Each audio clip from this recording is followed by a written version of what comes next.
어떤 분의 글에 의하면 이런 말을 했습니다. 사람이 한평생 살아가면서 몇 번이나 웃고 얼마나 많이 우는지 그에 대해서 인체 신비 등을 밝히는 과학서를 보면서 그 사람은 한 70년을 기준으로 평균 54만 번 웃고 3,000번 운다고 합니다. 그러면 울음과 웃음 차이는 무려 180배나 된다고 하는데요. 인간은 180번 웃은 뒤에야 한 번 울게 만들어진 존재라는 거예요. 그래서 잘 웃기는 하죠, 그죠? 애들은 더 잘 웃잖아요, 그죠? 근데 웃는 것이 서로 만나서 웃으면 긴장이 있게 풀리는데 그냥 서로 쳐다보고 그냥 무뚝뚝하게 되면 서로가 긴장감을 가지지 않습니까? 그죠? 고양이도 긴장하면 꼬리가 어때요? 탁 들면서 막 이게 좀 이상한 표현이 나지 않습니까? 사람도 보이지 않지만 긴장할 수 있어요. 그러니까 웃는 것이 참 좋잖아요. 근데 사람들은 그래서 심각한 이야기를 싫어합니다. 누가 어떻고 안 좋은 이야기, 또 슬픈 이런 이야기, 눈물 나는 이야기는 좀, 그만하라고. 이야기하다 보면 서로 이렇게 이야기하다 그 말 좀 그만하면 안 돼. 그런 말 하기도 하지 않습니까? 근데 예수님은 웃는 것보다 우는 자가 복이 있다고 말합니다. 아니, 왜 우는 자가 복이 있다고 말씀하실까? 어떤 사람이 그러면 우는 자일까? 애통하는 자일까요? 자신의 죄 때문에 애통하는 자입니다. 사람 날 때부터 울면서 또 죽을 때에도 눈물 흘리지 않습니까? 눈물 없는 사람이 있겠어요? 여기서 말하는 이 애통은 극도로 슬픈다는 뜻이에요.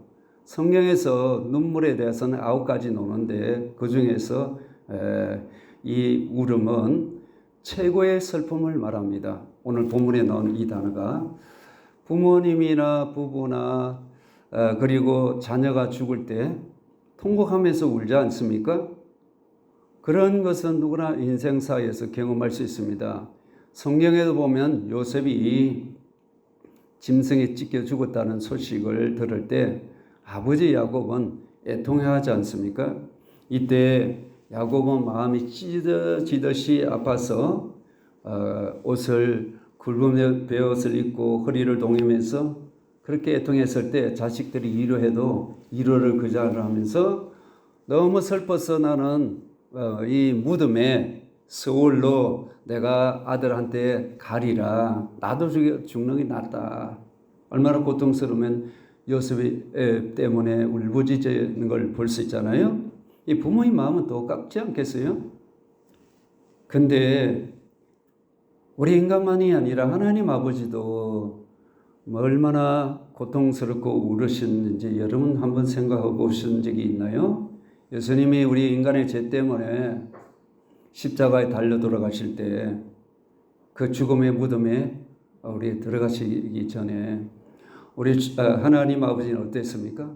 그 고통이 너무나 커서 땅이 지진이 일어나게 흔들리게 했고 또 캄캄한 일시적인 어둠이 들었잖아요. 대낮에 이런 고통 하나님도 주셨습니다. 왜 이렇게 고통을 하나님 아버지께서 느끼고 왜 인간도 죽음 앞에서 이렇게 고통을 느껴야 합니까? 그 문제가 뭡니까? 죄 때문이죠. 죄는 우리를 이렇게 고통스럽게 여깁니다. 죄의 독 때문에 인간은 다 망하게 되고 멸망하게 되잖아요. 우린 죄를 우습게 여기면 안 되죠. 이 죄를 멈추시기 위하여 우리 하나님은 특효약 치료제를 우리에게 주셨는데 바로 예수 그리스도의 십자가를 통해서 죄의 그 모든 독소 치료제가 될 수 있는 것이죠. 그러므로 누구든지 예수 그리스도를 믿게 되면 치료가 될 수가 있습니다. 죄에서 회복이 될 수 있는 거죠. 얼마나 이 복된 일입니까? 그러므로 기쁨의 소식이죠. 죄는 어디서부터 시작합니까? 남이 이렇게 하니까 그걸 보고서 한다고 할 수도 있지만 죄는 바로 내 마음에서 있고 태어날 때부터 죄를 가지고 태어나는 것이죠. 그래서 우리는 항상 무엇부터 볼 수 있어야 하느냐? 내 마음을 살필 줄 아는 자가 복된 자이죠. 근데 우리 마음이 한번 죄를 지어도 죄로 인식을 못할 때가 많습니다. 그러다 보니까 한 번, 두 번 죄를 지어도 그건 뭐 남들도 하는데 그게 뭐 특별한 거냐? 죄가 아니야. 그거 뭐 눈 감고 갈 수 있는 거 아니야? 사람들 눈만 피하면 될 거 그걸 가지고 왜 굳이 나한테 그렇게 따져? 귀찮게 하지 마. 여러분 그렇게 뿌리칠 수도 있어요. 근데 그게 내버려 두면 어떻게 됩니까? 내 마음이 딱딱하게 굳어져 경관진이 됩니다. 그 자리에 누가 자리 잡겠어요? 악한 영이 자리 잡을 수밖에 없잖아요. 성령이 내 안에 거하실 자리를 엉뚱한 놈이 자리를 잡게 된다는 거죠. 그러니 하나님의 역사하시는 곳은 우리 심령, 우리 마음인데 그 역사를 가로막는 것이 누구예요? 내 속에 있는 이 죄가 하나님의 은혜를 부리치는 거예요.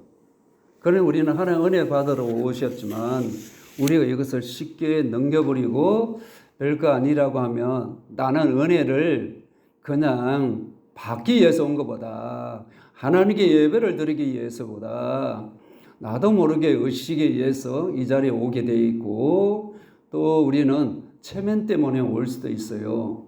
체면이나 의식을 하기 위해서가 아니라 하나님 만나러 오신 것이죠.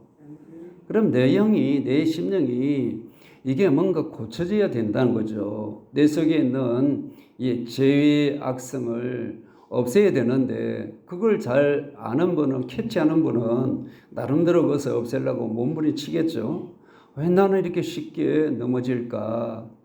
나는 왜 이렇게 죄를 짓지 않으려 해도 애를 써도 이게 나도 모르게 분이 올라오고 내 성격은 조금이라도 뒤틀려서 남이 잘 되는 꼴을 못 봐. 남이 나보다도 저렇게 하면 난 가만히 있지 못하고 너 왜 너만 하냐? 나도 해야 돼. 이런 시기심 등등. 여러분 그것을 한번 생각해 보신 적이 있나요? 대수롭지 않게 여기지는 않나요? 내 속에 이렇게 하게 하는, 죄짓게 하는 것이 무엇일까? 한번 심각하게 고민도 해 보아야 합니다. 고민도 하는 것만 아니라 이걸 없애려고 몸부림치기도 해야 합니다. 죄를 미워하기도 해야죠. 그죠? 근데 죄를 미워하기보다 당연하게 여길 수 있어요. 아니, 나만 그러냐? 이까지 가지고 뭘 그렇게 꼬집고 그걸 가지고 자꾸 들춰내려고 그래. 여러분 그렇게 생각하면 안 되시죠. 이런 본문의 이 애통은 이 잘못을 회개하는 것인데 바울 사도도 자신의 이 상태를 이렇게 고백합니다. 내가 원하는 바 선은 행하지 아니하고 도리어 원하지 아니하는 바 악을 행하는 도다. 사도 바울도 자기 속에 있는 죄와 싸웠어요. 그걸 단번에 단칼로 확 베듯이 그걸 없앨 수 있을 줄 알았어요. 그게 아니에요. 계속 올라오는 거예요. 거기서 오호라 하면서 나는 비참하다. 이 고통을 누가 이것을 없애줄까 고민하지 않습니까? 그래서 그는 예수님 얼굴 뵐 때까지 그 죄와 싸웠어요. 근데 언제 자유함을 얻게 됩니까? 생명의 성령법이 죄와 사망에서 너를 자유케 하리라. 할렐루야. 하나님의 성령이 너를 자유케 하는 거예요. 그러므로 죄 때문에 애통하는 이 사도 바울을 보면서 행복하게 우리가 보여지지 않습니까? 행복한 사람이 누구예요? 죄 때문에 울고 있는 사람. 그런 사람이 진정으로 행복한 사람입니다. 죄로 인해서 아파하신 경험이 있으세요? 예?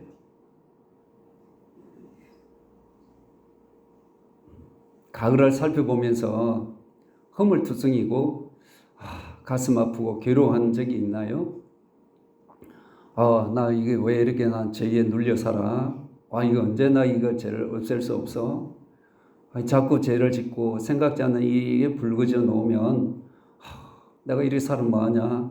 절망감을 느낄 때도 있었겠죠? 그래서 뭔가 간절히 누군가 나를 도와줄 수 있는 사람이 있으면 좋겠다 이런 마음도 들었을 거예요. 그래서 우리 이 죄가 얼마나 힘든지 깨끗이 살려고 하지만 깨끗이 살기가 얼마나 어려워요. 그죠? 근데 깨끗이 사는 것보다 내 죄를 발견하고 없애려고 하는 것이 더 중요한 것 같아요. 우리가 잘 아는 톨스토이가 있는 아시잖아요. 그가 쓴 돌과 두 여인이라는 그런 내용을 보게 되면 어느 날 두 여인이 수도사에 늙은 수도사에 찾아가서 뭔가 가르침을 받기 위해서 간 거예요. 근데 이 나이 많은 이 수도사는 두 여인에게 회개 고백을 이제 시킵니다. 첫째 여인은 눈물 흘리면서 내가 정말 큰 죄인이구나 하고 고백을 합니다. 근데 둘째 여인은 난 지금까지 깨끗이 살아왔어. 도덕적으로 남한테 잘못한 거 없이 살아왔다 하니까 나 회개할 거 없어요. 하는 이런 식으로 말하는 거예요.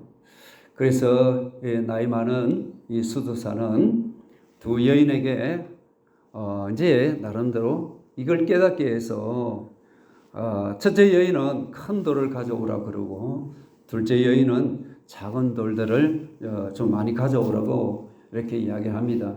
근데 두 여인이 이제 가서 첫째 여인은 큰 돌을 가져오고 둘째 여인은 그리고 여기저기 작은 돌을 모으고 오다 보니까 조금 시간이 걸려서 조금 늦게 도착한 거예요. 근데 작은 돌을 많이 주워온 여인은 어디서 주워서 왔는지 기억이 안 나는 거예요. 그래서 또 나이 많은 이 수도사는 원래 자리에 갖다 두러 가니까 큰 돌을 가져온 여인은 어디서 가져온 거 금방 알잖아요. 그죠? 금세 그 자리에 둔 거예요. 근데 많은 작은 돌을 많이 가져왔던 여인은 여기저기 가져왔다 보니까 어디에 갖다 둘지 모르고 그냥 대충 두고 온 거예요. 이를 지켜본 수도사는 여인들에게 교훈을 말합니다. 깨끗한 것도 중요하지만 어디서 무슨 죄를 지었는지 모른다는 것이 더 심각한 죄가 아니겠어요? 내가 죄를 지었다면 죄를 알고 회개할 줄 알아야 하는데 그걸 심각하게 느끼지 않는 거예요. 죄로 인정하지 않는 거예요. 잘못은 모르는 거, 이게 더 심각한 거예요. 내가 죄를 잘못했구나 하고 회개하는 거 참 소중한 것이죠. 우리가 죄를 회개하고 자백하면 어떻게 됩니까? 하나님은 우리의 마음을 깨끗게 해주시죠.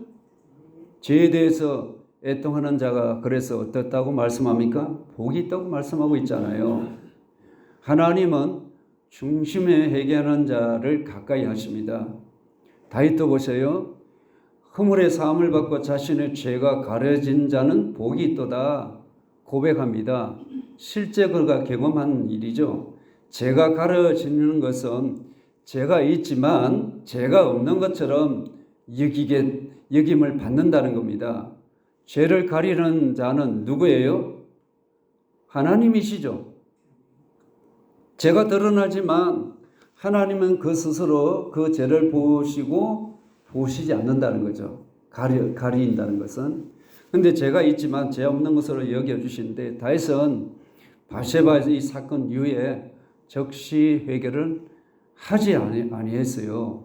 그래서 적어도 몇 개월 이렇게 자신을 죄를 숨기며 살아왔는데 근데 자꾸 죄에 대한 죄책감이 그를 괴롭히고 고통을 주는 거예요. 그래서 만일 다윗이 죄를 회개하지 않고 이렇게 있는데 그 고통이 너무 크다 보니까 말하자니 괴롭고 말 안 하자니 더 고통스러운 거예요. 말을 하게 되면 어떻게 돼요? 자기가 지금까지 지켜왔던 이 모든 왕의 자리, 그의 모든 명예, 모든 것이 한순간에 잃어버리는 거죠. 그게 더 급신하는 거예요. 왜 우리가 죄를 고백하지 못합니까? 나 이거 들추내매 오 하고 그 사람이 그래 해가 여러분도 놀라 자빠지지 않겠어요? 여러분도 누구한테 이야기하면 저 역시 누구한테 이야기하면 와 하고 놀라 자빠질 것이 있을 거예요. 그러니 보세요. 죄를 자백해 한다는 것이 쉬워요? 어려워요? 어렵습니다. 진짜 힘든 거예요. 근데 보세요. 그래 다윗이 이걸 말을 못하는 거예요. 숨기며 살아온 거예요. 말을 못하고 숨기고 살아오다 보니까 그 마음은 종일 신음하게 된 거죠. 양심이 찔리는 거예요. 양심이 갇혀 있어가지고 아무리 태연한 척 해도 그 심령이 갈등을 일으키는 거죠. 누가 말하면 움찔하는 이런 고통이 왜 없었겠어요. 그래서 그는 내 뼈가 쇠한다고 이렇게까지 극심한 고통을 말하지 않습니까? 회개하지 않는 심령은 메마르게 된다는 거예요. 마치 논에 녹물이 들어가지 않아가지고 쩍쩍 갈라진 이런 모습과 같은 심령이 그렇게 메마를 수밖에 없다는 것이죠. 다른 방법이 없어요. 어떻게 해야 좋습니까? 그 진실하게 죄를 하나님께 고백하는 것밖에 없어요. 하나님 앞에 제 문제를 내놓아야 되는데 내놓지를 못하는 거예요. 그냥 입으로 그건 그냥 침묵하고 하는 거 아니라 있는 그대로를 그걸 말로 고백을 해야 되거든요. 토해내야 되거든요. 이게 쉬운 거 아니에요. 근데 보세요. 하나님은 죄를 토하고 회개하면 그 죄를 어떻게 해요? 나쁜 놈 하면서 우리를 혼내주시나요? 용서해 주시죠. 근데 여기 보면 그 용서를 뭐라고 표현하고 있어요? 죄가 가려진 이런 말씀하고 있죠. 가려진다는 것은 뚜껑이나 베일로 덮어버린다는 말이에요. 내 죄를 하나님께서 뚜껑으로 덮어버리신다는 거죠. 이처럼 일단 우리가 죄를 고백하면 문제시 삼지 않는다는 거죠. 동이 서에서 먼 것 같이 우리의 죄가를 멀리 하신다는 거예요. 이 말씀은 하나님 용서하시는 하나님이시죠. 우리나라 헌법에 보면 제13조에 보면 일사부재리 원칙이 있습니다. 어떤 사건에 소송돼서 재판을 받으면 판결이 내려지잖아요. 또다시 소송을 걸어가지고 심리하고 재판을 하지 않는 거예요. 한번 끝났으면 끝나는 거죠. 이와 마찬가지로 하나님은 한번 그 죄에 대해서 회개하면 다시 그걸 덜쳐내가지고 어쩌니 저쩌니 하지 않고 우리의 죄에 대해서 기억조차 하지 아니하시는 분이십니다. 근데 죄를 고백하지 않으면 안 돼요. 고백하지 않으면 계속해서 어느 순간에 덜쳐내고 또 덜쳐내도 깨닫게 해도 또 나는 그냥 또 치맛자락에 뭘 숨기듯이 자꾸 숨기려고 할 거예요. 그건 아니에요. 그건 괴롭게 되는 거예요. 그걸 덜쳐내고 회개를 하셔야 합니다. 회개할 때 자유함이 있는 것이죠. 그래서 하나님께서 우리에게 엄청난 은혜를 베푸셔서 십자가에 우리가 우리의 죄를 그 주님께 흘리신 그 보혈로 씻어달라고 하시면 십자가는 우리의 영혼을 죄에서 때묻은 죄의 때묻은 것을 깨끗이 씻어주시는 우리의 영적 세탁소와 같은 것입니다. 그 하나님의 십자가 앞에 애통하고 회개하면 우리 죄를 용서해 주시고 그 피로 덮어서 우리의 죄를 보시지 않으시고 예수님의 피를 보시고 우리의 죄를 그냥 통과하셔서 오직 예전과 같이 죄 없을 때와 같은 모습으로 우리를 대하시는 좋으신 하나님이십니다. 그 하나님을 기억하고 계십니까? 왜 회개하지 않습니까? 왜 죄를 숨기고 삽니까? 왜 죄를 자꾸 짓습니까? 대충 해결하는 거 하나 할 수도 없고 하는 척 입으로만 죄를 고백하고 또 들었으면 또 반복하고 하는 거 회개가 아니죠. 마음에서부터 가슴을 찢는 회개가 아니라서 그런 거예요. 그러나 물론 애통하고 가슴을 찢는 회개를 해도 또 넘어질 수 있어요. 또 하나님께 엎드려 회개해서 없애달라고 몸부림쳐 보시기를 바랍니다. 그러면 그 죄가 점점 줄어지게 될 줄로 믿습니다. 누가 복이 있다고요? 우는 자가 복이 있는데 왜 울어요? 내 죄 때문에. 그런 자가 복이 있다. 그런 자가 행복하다고 성경 말씀하고 있습니다. 그럼 우리는 나만 나의 죄를 위해서 우는 거 아니라 또 애통할 것이 또 있다는 거예요. 뭐에 대해서 애통해야 합니까? 다른 사람의 죄에 대해서 애통하는 자입니다. 우리는 남의 일에 신경 안 쓰려고 그러잖아요. 야, 나도 바빠. 내 문제도 해결 못 해가지고 답답한데, 그런 부탁하지 마. 그런 거 신경 쓰지 않게 해. 그럼 그렇게 말하기 쉽지 않습니까? 그죠? 다른 사람 죄에 대해서 무관심하게 되고 쌀쌀하게 대하면서 비웃게 되기 쉽잖아요. 에휴, 나이 값이나 하지. 애들도 아니고 또 그 짓을 해. 여러분 혹시 그렇게 비판하고 무시하면서 이상하게 말하고 그 사람 죄 지은 걸 가지고 약점을 하니까 딱 약점을 이용하고 여러분 그 사람이 분노하고 혹시 그렇게 하지는 않나요? 우리는 다른 사람 죄를 볼 때 어떻게 대하셔요? 그 영혼을 위해 애통해 보신 적이 있습니까? 국가적인 죄악, 사회악에 대해서 어려우면 어때요? 비판하고 난리치고 죽일 놈, 살릴 놈 온갖 난리를 치고 있지는 않습니까?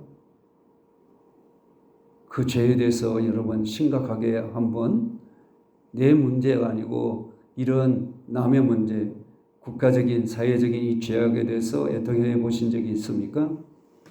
우리 잘 아는 롯을 보세요. 성경에는 의로운 롯이라고 말하고 있습니다. 그가 소돔과 고모라 바라보면서 그 마음이 성경에서 상했다고 합니다. 그 소돔 고모라 성이 무법하고 엄란해서 그 악 때문에 그걸 볼 때마다 마음이 상한 거예요. 여러분 어떠세요? 그냥 무디서 그렇겠지 뭐 하고 어이구 인간들 못된 것들 저거 이제 끄집어내려서 갓방에 집어야지 그 생각만 하고 계시지 않나요? 물론 그렇게 되면 좋겠지만 그거 이전에 그들의 죄를 위해서 정말 안타까워하고 변화되기 위해서 기도는 해보신 적이 있습니까? 그러므로 우리는 기독인이라면 그 사람의 죄를 정말 애통하며 안타까워하면서 눈물 흘릴 줄 아는 자가 되는데 오늘날 눈물이 메말라 버렸어요. 세상 돌아가는 거 어떻게 보면 마음이 답답하고 분이 올라오는 것 올라오겠죠. 쌍스러운 말을 하고 그렇게는 하겠지요. 그런데 하나님 앞에서 그것이 나의 죄로 여기고 여러분 몸부림쳐 보신 적 있나요? 아이고 내 문제도 골치 아프고 뭐 해결을 못하는데 남의 거가지 뭐 신경 써 이렇게 생각하시나요? 그건 아니죠. 자, 그런데 세상의 죄악들을 바라보면서 마음이 어떻습니까? 뭐 다 그런 거지 뭐. 내가 어떻게 해? 그렇게 해서는 안 된다는 거예요. 우리는 죄악을 바라보면서 애통해야 합니다. 예수님 그러면 어떻게 이 세상을 보셨을까요? 누가복음 19장에 보면 예수님께서 십자가를 지시기 전에 예루살렘을 보시면서 우셨어요. 죄로 인하여서 멸망받을 수밖에 없는 예루살렘의 운명을 내다보시고 우셨죠. 이 40년 동안 멋지게 성전을 지었는데 하면서 그들이 했을 때 예수님은 돌 하나 돌 위에 이렇게 포개지지 않고 철저히 무너진다고 하셨잖아요. 근데 70년대에 로마에서 완전히 그렇게 망했지 않습니까? 예수님 말씀하신 데 그대로 됐잖아요. 우리는 그토록 하라고 좋은 성전 보고 막 좋아하고 자랑하기 쉽지만 세상의 죄에서 자신의 죄에 대해서 우는 자가 없다는 거예요. 괴로워하면서 우는 자가 정말 없다는 거죠. 예수님을 따르는 사람이라면 다른 사람의 이 죄에 대해서 울고 그들의 불행과 멸망을 내다보고 울기 마련입니다. 그러면 다른 사람의 멸망을 대해서 한번 울어보신 적이 있나요? 슬픔에 가슴을 찢는 그런 적이 없으면 오늘부터 한번 우는 분들이 되기를 바랍니다. 자, 그래서 죄가 하나님 마음을 얼마나 아프게 하는 거 아시죠? 죄 때문에 애통한다는 사실을 기억하시고 하나님 죄를 제일 싫어하시잖아요. 그죠? 죄는 용서할 수 없어요. 그래서 용서가 안 되니까 대신 예수님이 십자가에 달려 들어가셔서 그 피를 흘림으로 제 삶을 해결해 놓으셨죠. 그러므로 예수께로 달려가면 누구든지 죄 용서함을 받을 수가 있는 것이죠. 그러므로 우리는 하나님을 섬기는 우리 성도님들, 우리 모두는 자신의 죄뿐만 아니라 자녀들과 가족과 친구, 회심하지 않는 못한 행식적인 신자들, 교회 왔다 갔다 하는 신자들, 이웃 사람들, 민족의 죄와 허물을 바라보면서 슬퍼하며 애통할 수가 있어야 합니다. 애통하며 기도하는 것이 그 속에 하나님의 역사가 있습니다. 성 어거스틴은 어릴 적에 16세에 방탕해서 아이를 낳았던 사람입니다. 어거스틴은 학문을 탐구하고 쾌락 사이에 왔다 갔다 하면서 많이 교회에 빠졌습니다. 그 어머니는 철저히 기독교 하나님을 잘 섬기던 분이신데 그 어머니 모니카는 이 아들 때문에 눈물로 기도를 했는데 40년 동안 눈물로 기도했지만 돌아오지 않는 거예요. 근데 어느 날 어거스틴이 아이들을 통해서 하나님 음성을 듣고 이제 그가 하나님 품으로 돌아오잖아요. 그때부터 참 안식을 얻게 됩니다. 그리고서 자기에게 갈등 올라오는 것을 부딪히고 어머님께로 달려온 거예요. 자신의 그동안 일어났던 일을 쫙 이야기했을 때 그의 어머니는 하나님을 향해서 기뻐하면서 하나님을 찬양했습니다. 어머님의 기도는 헛되지 않는 것이죠. 어머니의 기도는 응답이 됩니다. 아들은 주님께로 돌아왔어요. 그러면서 어거스틴 고백록이 있는데 그는 이런 고백을 합니다. 우리 어머니가 못난 나를 위하여 기도할 때 어머님의 두 뺨에서 흘러내린 눈물이 땅을 흠뻑 적셨습니다. 어머님의 간절한 기도는 자신을 구원한 중요한 요소였다고 고백했어요. 근데 세상은 어떻습니까? 남의 죄를 보고도 무시해버리고 세상은 사람들을 웃으면서 야, 그런데 너무 집착하지 마. 세상은 다 그런 거야. 야, 한 잔 마셔. 잊어버려. 세상에 애통이 있습니까? 없는 거예요. 오늘날 더구나 우리도 애통이 없는 일은 우리들이 아니겠어요? 불신자들은 교회 가서 왜 그렇게 교회에 우느냐고, 왜 그렇게 우는지 잘 모르겠다고 우리를 말합니다. 죄로 인해서 애통하는 것을 안다고 해도 그렇게까지 울어야 돼? 그냥 한 번 정도 울면 되고 울지 않고 기도하면 되지 않나? 하나님 그 용서하시는 하나님 아니야? 그런 하나님인데 왜 그렇게 울어? 잘못했다고 그냥 한번 이렇게 잘못했습니다. 그냥 한번 용서해 주세요 하면 될 거 아니야? 그렇게 여러분 쉽게 말하는 것을 들을 수 있을 거예요. 근데요, 우리는 내 죄를 통해 그 죄 때문에 애통하고 가슴을 찢는 아픔을 겪듯이 그런 회개도 필요하지만 다른 사람 죄 때문에 울 수 있는 자가 되기를 바랍니다. 그런 자가 복이 있다고 성경에 말씀하고 있어요. 근데 보세요. 그러면 보세요. 이렇게 애통하는 자 예수님은 뭐라고 말씀하고 계세요? 복이 있다고 하는데 애통하는 자는 복이 있다고 하시잖아요. 그들이 위로를 받게 된다는 것이죠. 그들 눈에서 눈물을 씻겨주시고 상하고 아픈 마음을 깨끗이 치유해 주시는 분이시죠. 참된 위로와 기쁨을 주십니다. 죄 때문에 상처나고 죄의 독을 마신 거 우리가 그 주님 앞에 애통하면 우리를 깨끗이 치료하시고 위로해 주시는 분이죠. 위로라는 것은 곁에서 부름을 받았다는 것, 보혜사라는 단어와 똑같은 뜻이에요. 우리를 진정으로 위로해주고 우리의 마음을 따뜻하게 감싸주고 치료할 수 있는 분은 바로 성령 하나님이시죠. 그 성령 하나님 나를 꽉 깨안듯이 등을 탁 깨라면서 이렇게 토닥토닥 그려주는 그런 엄마의 품과 같이 나를 품어주시는 분이십니다. 그래서 우리가 죄를 애통하면 우리는 어떤 복을 받게 됩니까? 죄의 형벌에서 벗어나게 되는 거예요. 자신의 죄 때문에 왜 애통하는 그 죄에 대해서 나는 힘없어.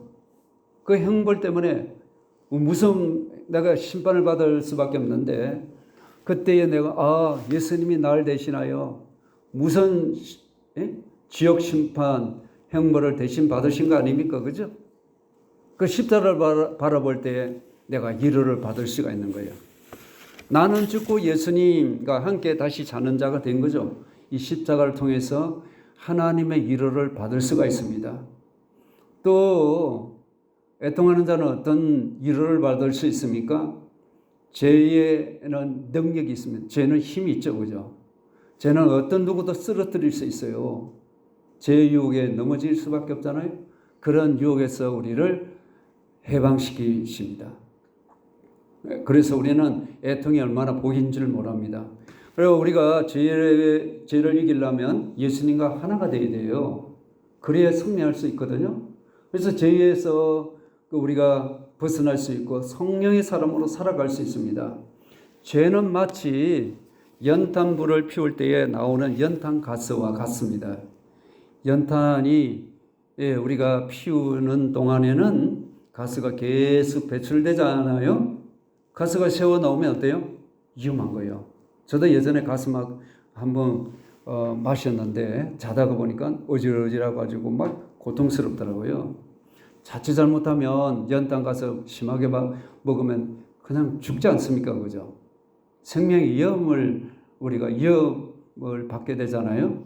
근데 이걸 잘 방지하면 사람의 생명은 안전하게 되지 않습니까? 죄도 우리 주변에서 연탄가스처럼 계속 배출한다는 사실을 기억하시고 이걸 연탄가스와 같이 배출하는 이 죄의 가스를 우리 막아야 되겠죠. 예수 그리스도의 십자가를 세우고 성령의 도우심 따라 우리의 죄악의 가스를 물리치고 그 주님과 연합될 때 날마다 승리할 수가 있습니다. 그리고 또 우리가 어떤 위로를 받을 수 있어요? 장차 하나님의 위로를 받을 수 있어요. 죄의 형벌에서 벗어날 수 있고 죄의 능력을 이길 수 있는데 장차 하나님 위로를 받는데 하나님 나라는 죄가 없는 나라입니다. 영원한 기쁨의 나라, 영원한 쉼이 있는 나라이죠. 죄를 지으면 영원한 지옥 형벌에는 쉼이 없는 나라예요. 천국 영원한 안식의 나라이죠. 그 나라에서 우리가 살 수 있고 누린다는 참 복이 있는 거죠. 그러므로 죄의 뿌리도 없어지고 죄의 영향력도 없는 우리가 영원한 하나님 나라에 거할 수 있는 이 어마어마한 축복을 주셨습니다. 누가요? 하나님을 믿고 애통하며 우리가 눈물을 흘리는 자만이 누릴 수가 있는 거예요. 그런데 오늘날 우리가 보면 교회에서 보면 애통하며 눈물 흘리는 거 보기가 어려운 시대가 아닙니까? 요즘 눈물 보신 적이 최근에 있으신 분도 있을 거고 눈물이 메말라 버린 분도 있을 거예요. 웃음이 복음이라고 들리고 웃으면 어때요? 오늘 은혜 받았다고 여러분 하는 이런 시대에 우리가 살아가고 있잖아요. 세상에는 유머가 많이 이렇게 있잖아요. 그죠? 개그 우면하면서 그런데 털기를 좋아하잖아요. 좀 스트레스 날리고 긴장도 풀고 답답하니까 뭐 재미있는 거 없어. 찾는 시대 아닙니까? 회개는 뭔 회개야. 고리타분하다고 생각하고 있지는 않아요. 그래서 눈물은 복음이 아닌 것으로 오늘날 이렇게 치부하는 시대에 살고 있습니다. 야, 실컷 웃어야 은혜 받았지. 착각하고 있지는 않습니까? 웃음이 아무리 좋아도 웃음이 눈물을 대신할 수가 없습니다. 여러분, 아랍 속담에 이런 말이 있습니다. 햇빛만 쏟아지는 곳은 사막이 된다는 말이 있어요. 인생도 마찬가지입니다. 눈물이 없는 인생은 사막과 같이 메말라 버린 거예요. 그러나 눈물은 우리의 신앙을 본질로 인도하십니다. 눈물이 고인 눈에는 예수 그리스도의 십자가 사랑을 느낄 수 있는 거예요. 젖은 눈에 다시 죄에서 죽고 살아나신 부활하신 예수 그리스도의 은혜를 경험하는 것이 우리의 젖은 눈에서 발견하기를 바랍니다. 애통해하는 심령 속에 우리를 찾아오시는 예수님의 발걸음 소리가 여러분 들리지 않습니까? 눈이 너무나 메말라 버려서 웃음으로 거기 살다가 히히 웃다가 그걸 우리가 무시하고 그걸 웃지 말라는 거 아니에요. 웃음 속에 눈물을 가지고 살아왔나 이것이죠. 우리의 인격은 눈물의 골짜기를 통과해야 성장합니다. 아프면 울잖아요, 그죠? 애들이 넘어지면 아프면 울잖아요, 그죠? 하나님께 울보가 되시기를 바랍니다. 하나님께 울보가 아니라 너무 메말라가지고 나 와시오 갑니다. 이런 정도의 수준으로 신앙생활 하는 사람 얼마나 많아요, 그죠? 와시오 갑니다. 알아서 해주시오. 하나님께 윽박 지른 거예요. 하나님, 진짜 하나님도 많이 참아주신 거 보면 참 나 같으면 못 참아. 여러분도 못 참으시겠지, 그죠? 신앙생활 제대로 우리가 하는 분들은 눈물을 부정하지 않습니다. 애통을 무조건 싫어하거나 짜증스럽게 그런 말 하지 말라 그렇게 치부하지 않습니다.